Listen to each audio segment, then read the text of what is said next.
തമിഴ്നാട്ടിൽ നരേന്ദ്രമോദി തൻ്റെ ചർമ്മത്തിൽ ടോൺ വേരിയേഷൻ വരുത്തിയതുമായി ബന്ധപ്പെട്ട് അദ്ദേഹത്തിൻ്റെ നാടകീയ നീക്കങ്ങൾ സോഷ്യൽ മീഡിയയിൽ വലിയ രീതിയിൽ വൈറലായി മാറിക്കഴിഞ്ഞിരിക്കുകയാണ്. അതായത് ദ്രാവിഡ കക്ഷികൾക്ക് വലിയ മുൻതൂക്കമുള്ള നാടാണ് തമിഴ്നാട്.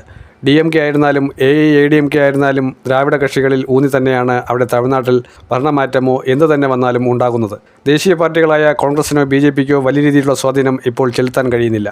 എന്നാൽ സ്റ്റാലിൻ നേതൃത്വം നൽകുന്ന സെക്യുലർ പ്രോഗ്രസീവ് അലയൻസിൻ്റെ തുടർഭരണം ഉറപ്പാണ് എന്ന് നരേന്ദ്രമോദിക്കും അമിത്ഷായ്ക്കും വളരെ വ്യക്തമായി അറിയാം. ദക്ഷിണേന്ത്യൻ സംസ്ഥാനങ്ങളുടെ അധികാരം വെട്ടിച്ചുരുക്കാനും ലോക്സഭാ സീറ്റുകളുടെ എണ്ണം വലിയ തോതിൽ കുറയ്ക്കാനും വേണ്ടി BJP വലിയ തോതിലുള്ള കളികൾ നടത്തുകയാണ്. അതിന് കാരണം ദക്ഷിണേന്ത്യ പിടിക്കാൻ കഴിയുന്നില്ല എന്നതുകൊണ്ട് തന്നെയാണ്. ദക്ഷിണേന്ത്യയിൽ കർണാടകയിൽ BS യെദ്യൂരപ്പയുടെ ചിറകിൽ അധികാരത്തിലെത്തിയ BJP യെദ്യൂരപ്പയെ തടഞ്ഞതിന് ശേഷം പിന്നെ ഗതി പിടിച്ചിട്ടില്ല.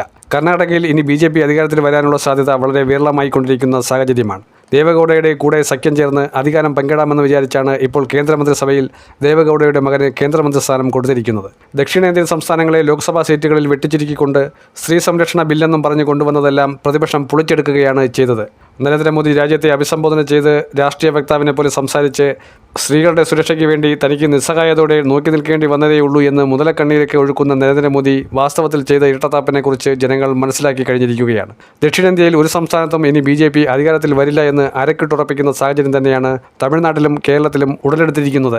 കേരളത്തിൽ ഒരു സീറ്റ് പോലും വിജയിക്കാൻ സാധ്യതയില്ല എന്ന് ഏറ്റവും ഒടുവിൽ അവരുടെ റിപ്പോർട്ട് പുറത്തു വന്നിരിക്കുന്നു. വട്ടിയൂർക്കാവ് തുടങ്ങിയ A ക്ലാസ് മണ്ഡലങ്ങളായി അവർ കണക്കാക്കുന്നിടത്ത് പാലക്കാട്, മഞ്ചേശ്വരമൊന്നും അവർക്കിനി കിട്ടില്ല എന്ന് ഏകദേശം അവരുടെ പാർട്ടി നേതൃത്വം തന്നെ വിലയിരുത്തി കഴിഞ്ഞിരിക്കുകയാണ്. തമിഴ്നാട്ടിൽ ഏതെങ്കിലും രീതിയിൽ വിടക്കാക്കി തനിക്കാക്കാൻ കഴിയുന്ന രീതിയിലുള്ള സാഹചര്യം സൃഷ്ടിക്കാൻ കഴിയുമോ അതുപോലും പറ്റുന്നില്ല. കഴിഞ്ഞ തവണ MR ഗാന്ധിയും വനതി ശ്രീനിവാസനും അടക്കം 4 MLAമാർ BJPയിൽ നിന്നും ജയിച്ചു. അതിൻ്റെ ഒരു തുടർച്ച ഉണ്ടാകുമെന്ന് വിചാരിക്കാനും കഴിയുന്നില്ല.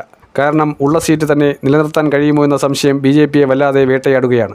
ഇതാണ് ദക്ഷിണേന്ത്യയുടെ സാഹചര്യങ്ങൾ. അതുകൊണ്ടാണ് ദക്ഷിണേന്ത്യയെ ഈ രാജ്യത്തിൻ്റെ പോളിസി മേക്കിംഗ് സിസ്റ്റത്തിൽ നിന്നും ഘട്ടം ഘട്ടമായി അവഗണിച്ചുകൊണ്ട് ഒടുവിൽ അതിനെ പരിപൂർണമായി അവഗണിക്കാൻ വേണ്ടിയുള്ള നീക്കം നടത്തുന്നത്.